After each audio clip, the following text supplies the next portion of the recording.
takeaways dahil hindi na pwedeng lalaban ka lang dito nang wala kang inaasam.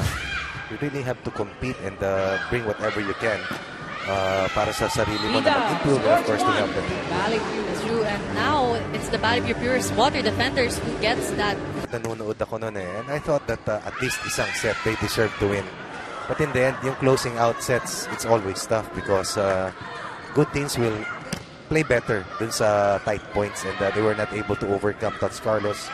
Inisa molde dun sa pagsasara ng mga sets. Kaya nabura yung lamang nila lamang pa sila sa dulo, but in the end, hindi nila na-close out yung dalawang huling sets. That's true. The third set was so close for the Lady Red Spikers, pero tingnan natin nga itong laban.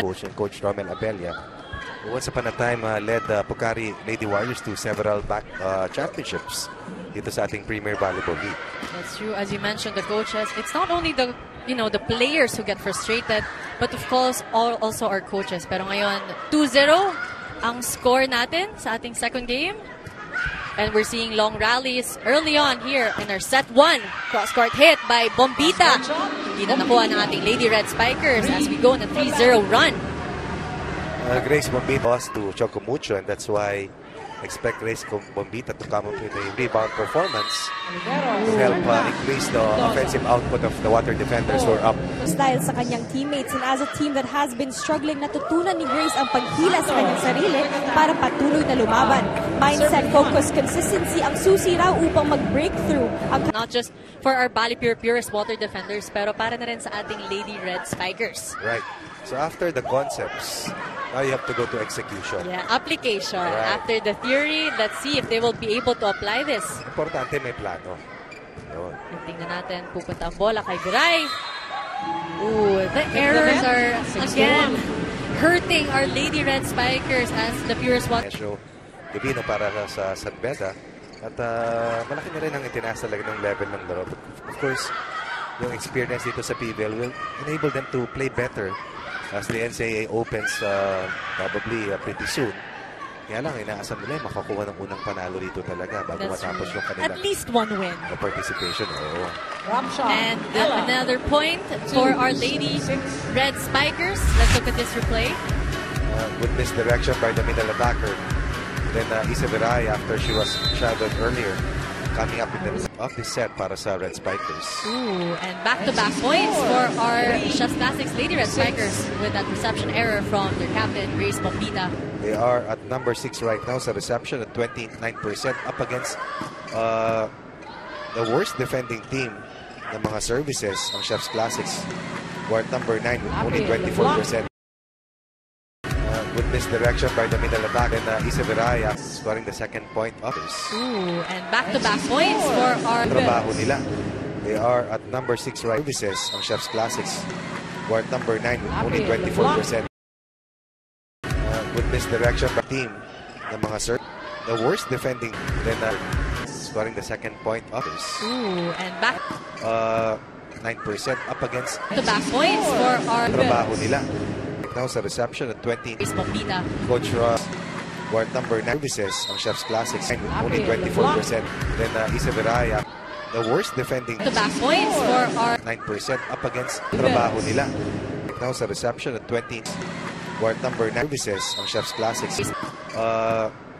Ooh, and back scoring the second point by the middle attacker team ng mga good misdirection. Then Isa Viray, only 24%. At number 6 right, 9% up against trabaho nila. Now sa reception at 20.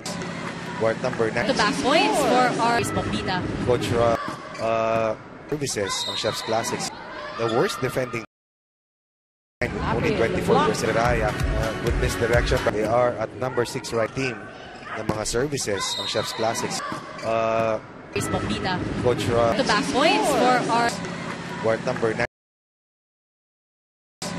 Who are number 9. back points for our Bombita. Coach who are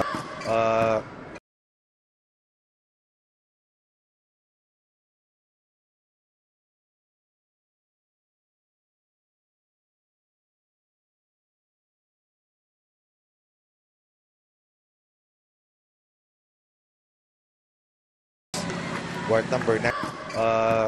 Bombita. Coach back points for our Guard number 9. Bombita. Coach The back points for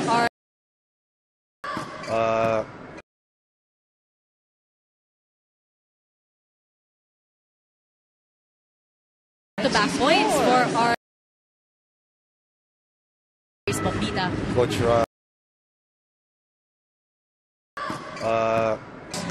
guard number 9.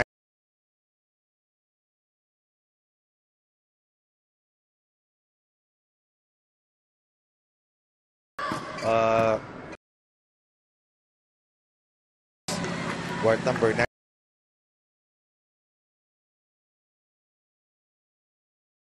Bombita. Coach The back points for our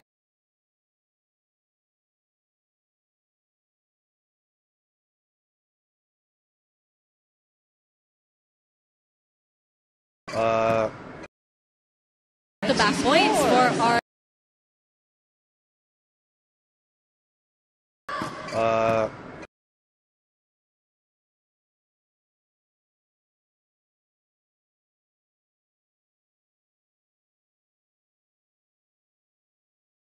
the back points for our block faults for our Purest water defenders. Sila Nene Bautista. Sila yung mga idol ng mga UAAP stars ngayon eh. The first time, I believe, ABS-CBN covered volleyball. Nag-uumpisa pa lang sa ating conference as Sean Lowe's from the service line. Justin Q also comes in para kay Coach Gavino. And they go here to Tubiera. Cuevas, ibibigay ang bola kay Justin Chu for that soft touch. Mendoza was there. Free ball. Cuevas again to Justin Chu. A long rally that we're seeing here at set 1. Ooh, blocked by Oliveros and Chu. Oliveros. Well. At yan ang trabaho ni Oliveros talaga. Kasama itong si Juanillo to protect the net. That was Mendoza against a double block. That turned out to be an offensive block para sa Red Spikers. Point number 12 here in the first set for them. They go to Bombita from the back row. Oh, and the tip. You see the broad jump coming from Tubiera also. Of ng ating unang round. Yes, dikit ang laban para sa ating Final Four that we all know it's just streamlined. Sure na. Pero ito nga. Sobrang sure. Sobrang sure with their perfection, eh. Perfect slate. But let's go back to the ball game. Again, we're seeing a long rally again for set 1.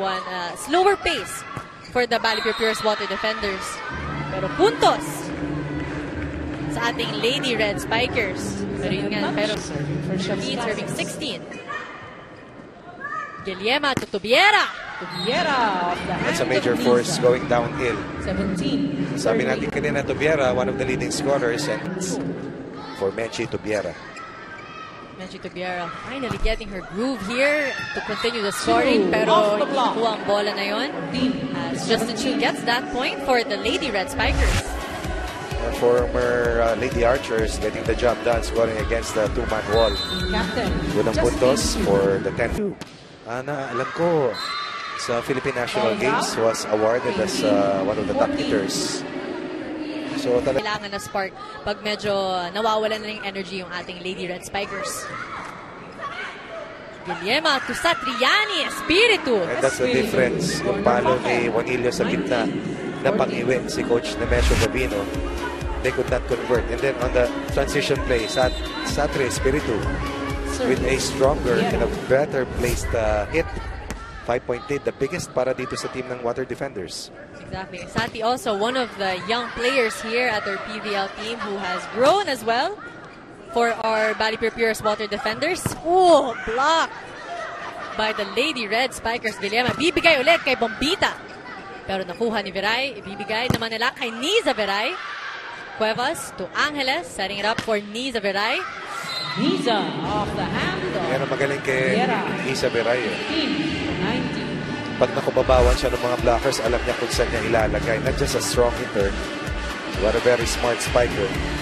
Going deep and long, beating Menchi Tubiera. That was a quicker and more explosive rally compared to the previous ones, Coach Ronnie. Yan naman ang ayaw ng water defenders. Gusto nila maikli ang palitan. And they want to be able, of course, to control the pace. Pero ito na nga, tuloy-tuloy ang puntos para sa ating Lady Red Spikers with Juanil. Possible weak link defensively, itong si Viray.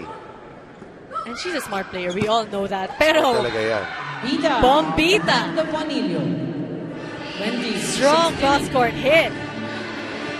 Leading Sati Spiritu with 3 points.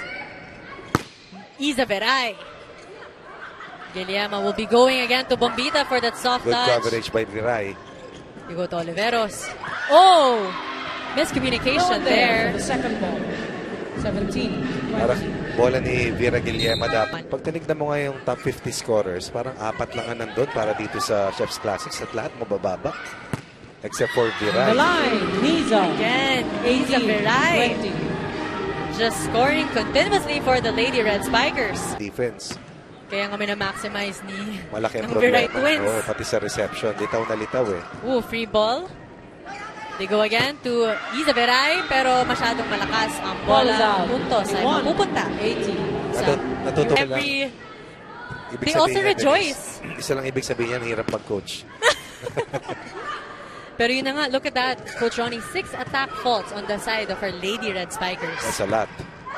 Oh, with the bangad. block. Scoring 19.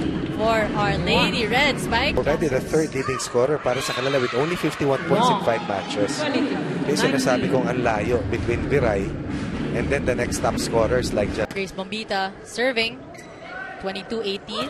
Let's look at the unforced errors that the Lady Red Spikers have committed in set 1. 9 compared to the 3 of our Purest water defenders. sa siyam na yan, attack miscues yung kanilang nangyari. Two. Pero Through bumawi the sa block. attack points si 20. Justin Chu. 22. 19 serving 22. And again, di makaangat ng bola itong water defenders. At lusot yung palong yan ni Chu. Designated server coming in, Pialago Substitution. for Oliveros. Keeping it close. Bombita with the receive. Blocked by Chu and Juanillo. Cuevas pupunta kay Chu. Cross-court hit. There's a net And you touch. see that swag of the former BaliPure. Lady Archer. Timeout. Suddenly it's down. Lady Red Spikers are able to break it down, but wow, 3 what a points. costly service Water error defenders. from the service Substitution. specialist. BaliPure. Yalago. Turned out to be good. Di madali yan, ha? The pressure. Oh, and speaking of the pressure, And BaliPure is Bangad. now at set point. reception error. That's server na si Peña. And that's why we find ourselves at match point. They go again to Justin Chu for that soft touch. Pero that was Ball is out. outside as BaliPure our gets the first BaliPure set. Purest water defenders win set 1. 25-21.